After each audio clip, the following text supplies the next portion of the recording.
right, Matt. Bellator 232, our second fight on the main card, according to the Bellator website, is a contracted 160-pound catchweight between Notorious Nick Newell taking on Manny Muro. And Matt, Nick Newell had an awesome run in World Series of Fighting, had a crazy fight against Justin Gaethje, wasn't able to get it done for the title it's not there. Crazy if it's one-sided. And then he fought on Contender Series, and a lot of people know, didn't get a contract there, ended up losing by decision, which was kind of a shame because they were starting to build him up as maybe a possible guy that we could see in the UFC. But he's here in Bellator. He's making a second appearance under the banner. His first one was against Corey Browning, who was kind of like a legend killer. I mean, he beat Baby Slice. He beat Aaron Chalmers. He was all over the map. And then he took on Nick Newell, and Newell put on a great show in front of a hometown crowd. He's going to be performing at home here again in Connecticut, taking on Manny Muro, a guy who's 1-3 in his last 4. The 3 losses, all by finish, 2 by knockout, 1 by submission. He did win his last fight by submission,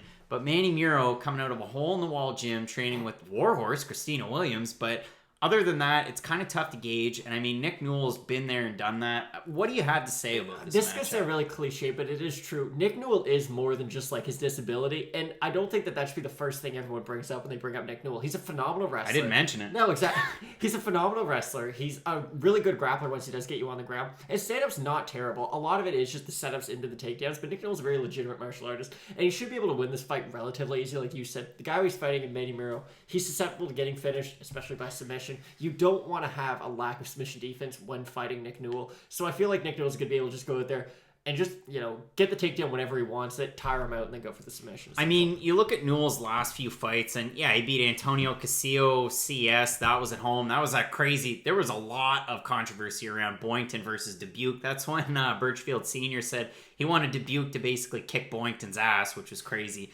But you look at the other fights, Justin Gaethje and then Alex Munoz on Contender Series.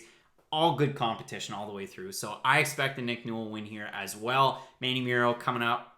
That's a tough one. That is. Really looking forward to it, though. Bellator 232 on the Saturday night from Uncasville, Connecticut. Don't forget you're not going to want to miss Bellator 231, Bellator 232, and UFC Singapore. 2-minute breakdowns here on YouTube with Fight Night Picks.